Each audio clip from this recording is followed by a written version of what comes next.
In the mid-20th century, when the world rose from the ashes of two world wars, it had not even been able to do so, and India was breathing its first breath of freedom. Then, in the narrow, dirty streets of Calcutta, wearing a white sari, an Albanian woman walked the streets where corpses lay, where starving children slept in heaps of garbage, where lepers rotted, rejected by society. She would carry the dying in her arms, wash their wounds. She would feed the orphans and stand by them till their last breath. Because of this, the world called her the mother of the poor. Those leaders bowed before him and his calmness. People saw a glimpse of God in her smile. That is why, for helping the destitute, he was awarded the Nobel Peace Prize and hundreds of big awards, including Bharat Ratna. Awards are presented and millions of dollars in donations are given from around the world every year. It seemed that the thin body, a simple blue-bordered sari and a serene smile always on her face. The only woman who walks with him is the last hope of humanity in this world. But behind this image of love, there was another face, which was equally dark, mysterious, and full of controversy. In his ashrams, painkillers were deliberately not given to patients writhing in pain, because she believed that suffering leads one closer to God. Billions of dollars in donations came in, but patients couldn't even get a single injection properly. And used needles were rinsed in cold water and reinserted. Dying Hindus were forced to say Jesus. A cross was placed in his hand and he was made to faint. Were converted to Christianity only in the condition of a large portion of the donations was sent to the Vatican and used to pay tribute to dictators. And money from scammers was accepted without question. When she became ill, she moved to California. She received treatment at luxury hospitals and flew in private jets, while on the other hand she herself kept teaching others to suffer in pain. This is the story of Mother Teresa. He is called a great saint by some and considered an angel by others. Is he really? Was a great saint of the 20th century who gave dignity to the poor and love to the dying or? She was the owner of a clever fundraising machine that maintained poverty by selling pain.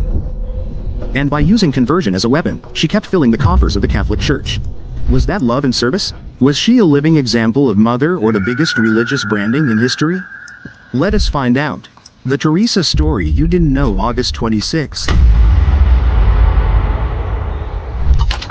In 1910, a baby girl was born into a devout Catholic family in the city of Skopje, Ottoman Empire. She was named Agnes Gonja Bohajic. Agnes came from an Albanian family and lived in.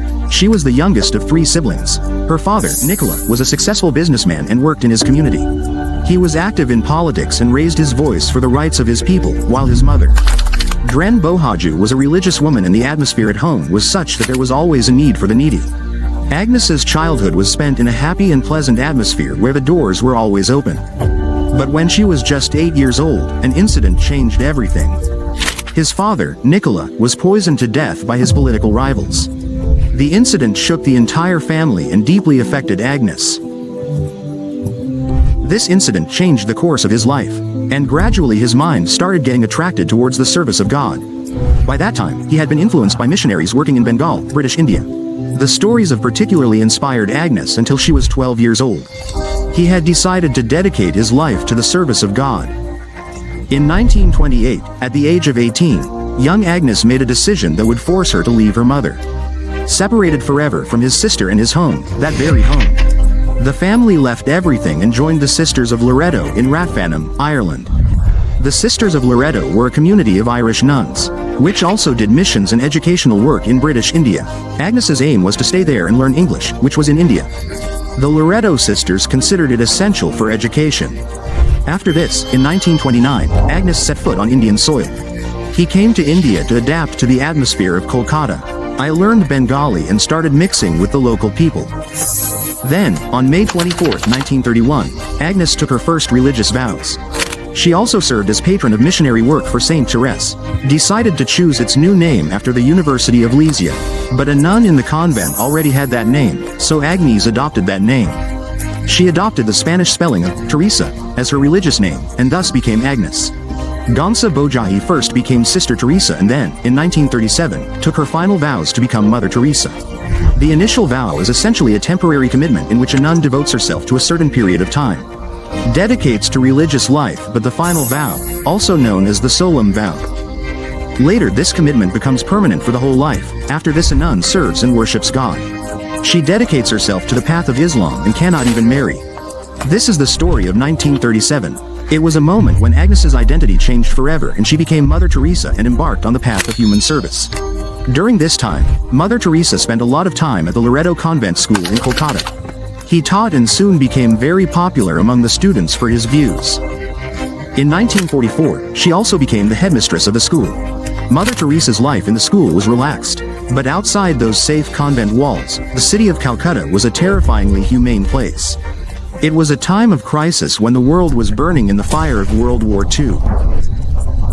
And due to the policies of the British government, India was forced to bear its brunt. British India were sending grain to Europe, which had become a battlefield, due to which Bengal suffered the terrible famine of 1943, in which millions of people died of hunger, but the suffering of Bengal did not end here. In 1946, Muhammad Ali Jinnah and the Muslim League launched a separate Muslim. A direct action day was declared in Calcutta to demand the country. This sparked Hindu-Muslim riots, leaving thousands of bodies strewn on the streets of Calcutta. This devastation, clearly visible from the school window, and the immense pain deeply troubled Mother Teresa. Then came the day of December 10, 1946, when Mother Teresa's life took another important turn. On this day, Mother Teresa was traveling by train to Darjeeling for her annual retreat. In that train compartment, amidst the crowd and noise, he felt a feeling he had never felt before. He called it a call within a call. According to Mother Teresa, Jesus called her and said that the convent, "Leave the safe walls of the world and go and live among the poorest of the poor." Those who have rejected. Mother Teresa decided at that moment that now I will turn my life's path in this direction. But she also knew very well that it would not be easy to convert this feeling into reality. Because she could not leave the convent without her superior's permission. But she had decided to follow the path shown by God. So he had to convince his superiors for almost 2 years to change his path. When the country was divided in 1947, millions of In 1918, poor Hindu refugees from East Pakistan came to Calcutta. The city's population suddenly increased and roads, stations, vacant land. Temporary refugee camps were established everywhere. There was a sea of hunger, disease and helplessness, which even the government was unable to deal with. It was in this environment that Mother Teresa began her work. She ditched Loreto's traditional black dress for a simple white cotton sari. The dress, which had a blue stripe on the edge, later became her identity. The beginning was very difficult for him as he had no money. But gradually, seeing his dedication, people started joining him. His old students also came forward to help him and his caravan started moving.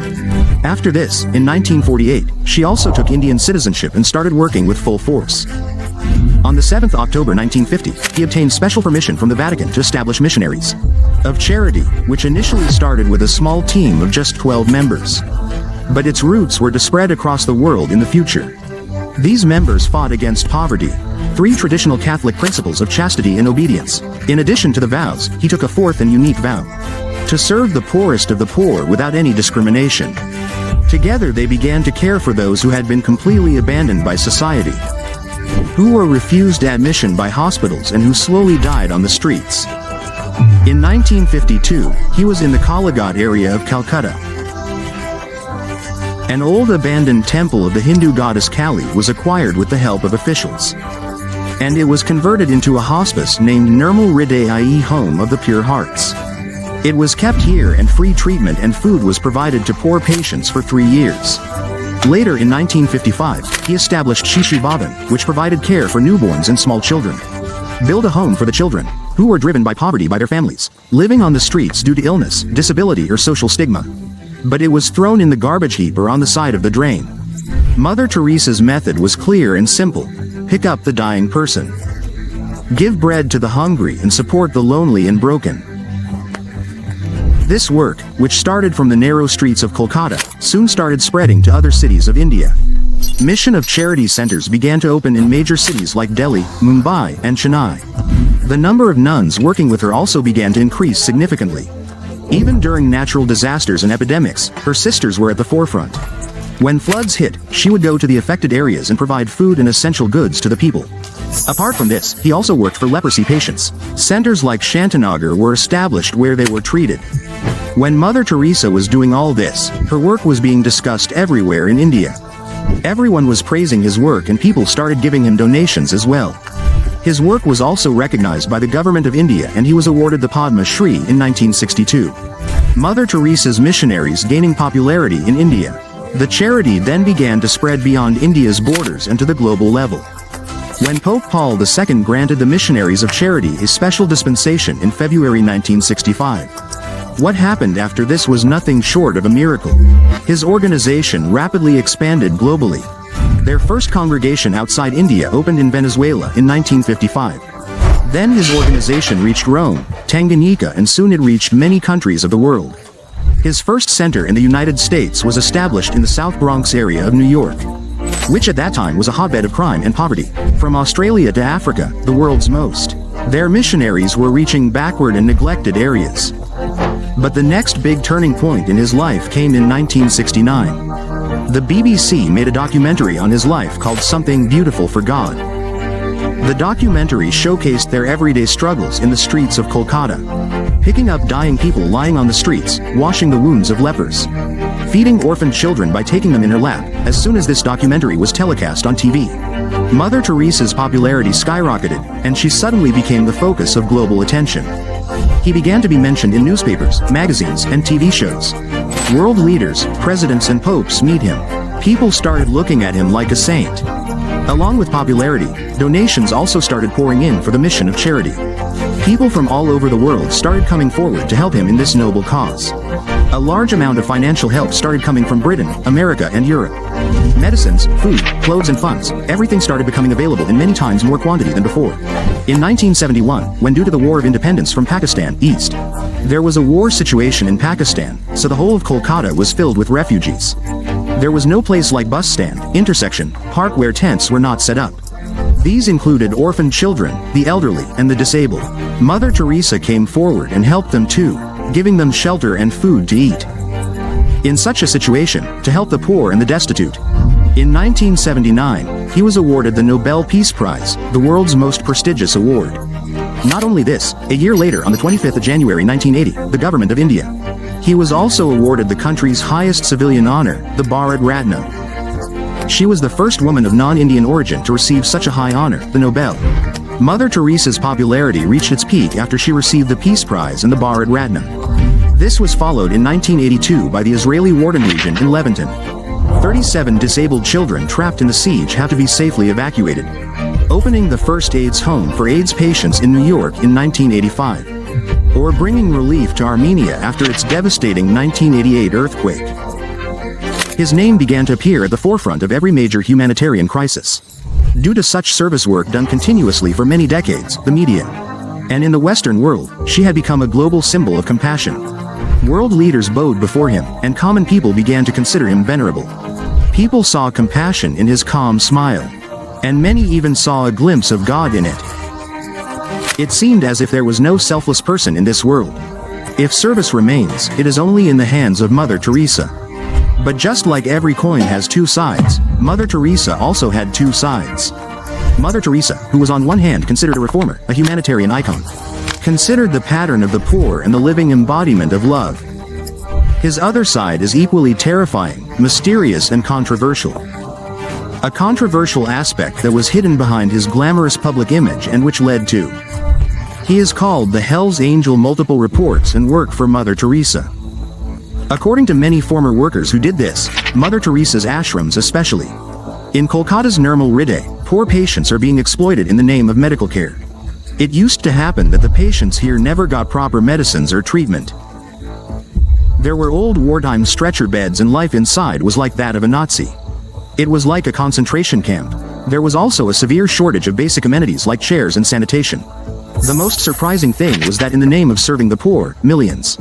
Even basic medical hygiene was not followed despite receiving donations of millions of dollars. Syringes and needles were used repeatedly. They were cleaned only by rinsing them with cold water. This greatly increased the risk of hepatitis, AIDS, and other infections. The needles were so worn that their tips became like fish hooks, due to which patients had to endure a lot of pain. All this was when there was no shortage of resources.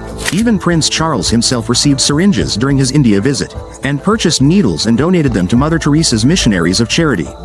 There were generous donations of medical supplies from Western countries. Those medicines would expire after lying in the store for months. But they were not given to needy patients. Many times, patients writhing in pain were not even given painkillers. Once a woman was brought there in a burnt condition and was writhing in pain. But he was not given any painkiller to relieve the pain. Mary Loudon, who had been a volunteer at Nobel Peace, he later said that a 15-year-old boy died in front of him. A simple kidney infection because he wasn't given antibiotics. When Mary Loudon saw his condition, she took him to the hospital. When asked to take him away, Nans angrily refused, saying, he warned that if he was taken to the hospital, more people would make such demands. This was not an isolated case. The suffering of thousands of patients in Teresa's hospices was unnecessarily prolonged. This was done because Mother Teresa believed that suffering leads one closer to God. According to him, Jesus Christ suffered unbearable pain on the cross. Therefore, humans must also endure pain, which is why they created cancer. Battling tuberculosis and other incurable diseases, patients were also denied strong painkillers. This policy was strictly enforced in all their centers. But when Mother Teresa herself became ill, she would break her own policy. He himself got treatment at expensive hospitals in California, Rome, and New York. Where all the comforts were available, these double standards showed their hypocrisy. In 1994, Dr. Robin Fox, editor of The Lancet, visited Nobel Peace. What he saw there blew him away. He observed that clearly identifiable diseases like malaria was either being misdiagnosed or no diagnosis was even attempted. In his words, there was no permission to even take basic tests. Another British doctor who had volunteered with him several times said that responsibility for critical patients was given without proper equipment and trained staff. Patients suffering from highly contagious diseases like tuberculosis have also lost their lives due to such volunteers. Were handed over to those who had no experience of medical training because these volunteers were very simple and worked for free to provide proper treatment. Qualified doctors are needed, and it is not necessary that every good doctor is free. But Mother Teresa was not willing to hire such doctors.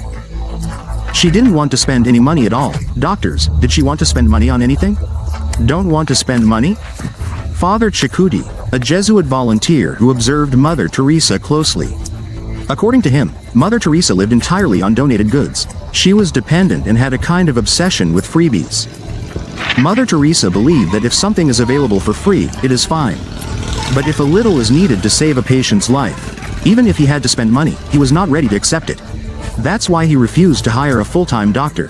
Done, until he is ready to provide service. Even basic medical equipment like a simple microscopes that could quickly diagnose certain diseases. He too refused to keep him in his ashrams. All this was not happening because Mother Teresa was short of money. The truth was quite the opposite. The missionaries of charity received billions of dollars in donations from around the world. According to estimates, they have worldwide expenditure of 100 crore rupees every year for serving the poor. Donations totaled at least $100 million, and this continued for decades. In the 1990s alone, he received over $1 billion in donations. People donated this money because of the great image of Mother Teresa. It was given with the belief that it would directly help the poor. Modern hospitals will be built and poverty alleviation programs will be implemented. But this did not happen. According to a report in the German magazine Stern in 1991, Mother Teresa, only 7% of the millions of dollars received were spent to help people. This is a very shocking figure, and in such a situation, the big question that arises is, where did the remaining money go? The answer to this question is even more shocking. The millions of dollars that came to Mother Teresa every year in the name of the poor. A large part of it was being sent to the Vatican Bank instead of being spent on the poor. This was the same Vatican Bank that was involved in money laundering during that period. He was infamous worldwide for financial scandals and mafia connections. Donations received in the name of the missionaries of charity systematically reached the Vatican. Even Mother Teresa's Nobel Peace Prize of $19,200 was given to the poor. But the money was not spent but was given to the Vatican. Italian investigative author Jane Luigi Nuzzi writes in her book The Original Sin that if Mother Teresa had withdrawn all the money related to her name and her organization from the Vatican Bank, then the Vatican Bank, he would become bankrupt. From this one thing alone, it can be estimated how much has been spent in the name of the poor. A lot of money was being flown, and where was it actually being used? That is, according to this, the Vatican and Mother Earth together turned the missionaries of charity into a systematic fundraising machine.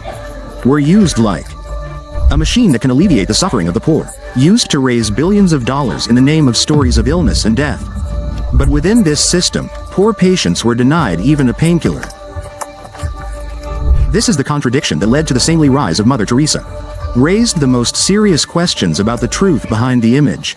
For this reason, in 1994, a British documentary called Hell's Angels was made on Mother Teresa.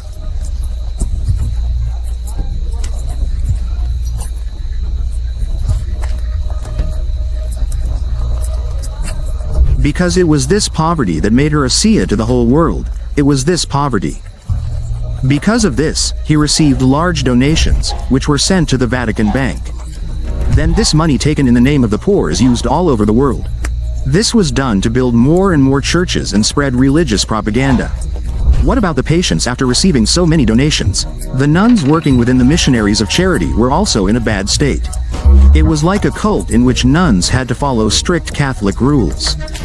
She was allowed to keep only 2 simple saris and was not even given proper food. The nuns were forbidden to bathe daily, were strictly prohibited from going out alone, and were prohibited from using television. I wasn't even allowed to read newspapers or listen to the radio. Apart from this, she could meet her family only for 2 weeks in 10 years. Nano had to self-punish for talking to the heavy world, which required them to whip themselves. She wore a thorny chain to cause pain and bring her closer to God. Nuns were also forbidden from hugging orphans so that they could not connect with them emotionally. Mother Teresa truly cared only for her donors. She would always remain loyal to him no matter how big a fraudster he was. Mother Teresa, one of the major donors to the fund, was American financial fraudster Charles Keating, who, the Lincoln savings and loan scam, defrauded 17,000 people out of more than $250 million. He donated 1.25 million rupees to Mother Teresa's organization and wrote a book for Mother Teresa. He also provided a private jet when Charles Key was tried in U.S. court for his scam. The trial was underway. Mother Teresa herself then sent a personal letter to Judge Lance Ito. He wrote a letter requesting pardon for his sentence. In that letter he wrote that Keating always, God has been extremely kind and generous to the poor. He has donated to their organization and hence he is a good person. He requested Judge Lance Ito to make the same decision as Jesus would have made. The prosecution was shocked after this letter came to light. Deputy District Attorney Paul Turley wrote a reply letter to Mother Teresa. Turley wrote that the person for whom you are asking for mercy, he has looted the life savings of more than 17,000 people. These include a large number of old, sick and poor people. What if stolen money was brought before Jesus? He would keep it with himself or return it to the rightful owners immediately.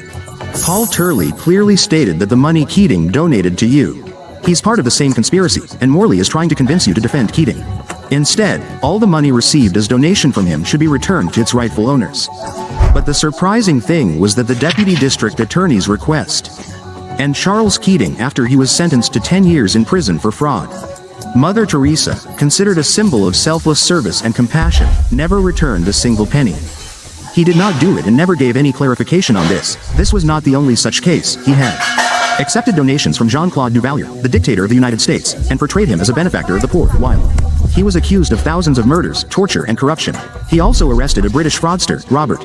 He also took donations from Maxwell, who committed a fraud of $50 million, besides many corrupt businessmen.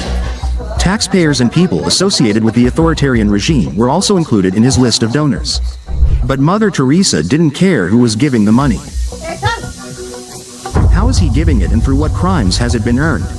His only answer to this was that all this money comes from God. This makes it clear that he compromises on ethical values for wealth and influence. Apart from this, the case of Father Donald McGuire, who was close to her, is also related to this. Even more heartbreaking is the incident that raises further questions about Mother Teresa's image. Father Donald McGuire was a Catholic priest known for his education and soft-spoken personality. And he was a highly respected priest, but in reality he was a brutal beast who used to harass small children. He used to abuse children, so he beat up an 11-year-old boy, Robert J. Goldberg, 1,000 times. When his actions came to light, some church officials expelled him, given by the ministry. But at this point, Mother Teresa intervened in his support and wrote a letter to the church authorities. Wrote that Father McGuire was a good priest, and he should be allowed to work again in the ministry. Donald McGuire was important to Mother Teresa because he joined the missionaries of charity. He attended events and helped train volunteers and religious workers. Therefore, Mother Teresa recommended him and he was brought back to the ministry. He was kept in the same cell and continued to exploit innocent children for decades. However, he got the fruits of his misdeeds after 2006, when he was imprisoned, and he died in prison in 2017. This entire matter made it clear how Mother Teresa used various methods for her own benefit. He supported the people and how the weak and helpless paid the price for his decisions. Despite all this, what is most surprising was the real purpose of his service. According to many critics and former volunteers, Mother Teresa, the primary goal of she had to save it for her church. She herself used to say that we are not social workers. We are religious persons. Hindus and Muslims were quietly baptized in his ashrams in Calcutta. Dying patients were asked if they wanted to go to heaven. If a person standing near death nodded in affirmative, it was considered as consent. After this, a nun placed a cross in his hand and wrapped him in a wet cloth. She would touch him and mutter some mantras, and thus he would be converted to another religion. It was called to St. Peter's. Mother Teresa is on record as saying that in her ashram, 29 people have lost their lives, and she gives them special tickets to St. Peter's, after which when they die, it is very beautiful to see them. Apart from this, they are also adopted in orphanages. There was widespread corruption in the process, with children being given for adoption to foreign couples. And for this, a fee of thousands of dollars was charged. This money was not spent on the poor. In some cases, the children's biological parents were alive but were informed that their child is dead. The process of converting children to Christianity before adoption was mandatory. If we add all this up, it becomes clear that the focus of their service was not actual help to the poor. Rather, the helplessness of the poor and the sick is used for fundraising. And a large part of that money went to the Catholic Church, was used for the propagation of and conversion of people of other religions. Behind the glowing image of compassion lay an agenda that raises serious questions even today. Mother Teresa died of a heart attack on the 5th of September 1997 in Calcutta at the age of 87. By the time he died, his organization had spread to 123 countries there were 14 sisters in 594 missions, and lots of volunteers were working during this period.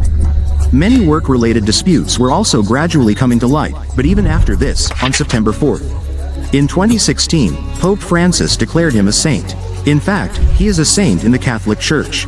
To be declared a saint, the person must perform 2 miracles after death. According to the report, Mother Teresa's first miracle occurred on September 5, 1998, when a woman named Monica Besra, who was in critical condition with an ovarian tumor. The nuns of the Missionaries of Charity had Mother Teresa's medal on her stomach. He prayed and the tumor was claimed to have disappeared overnight.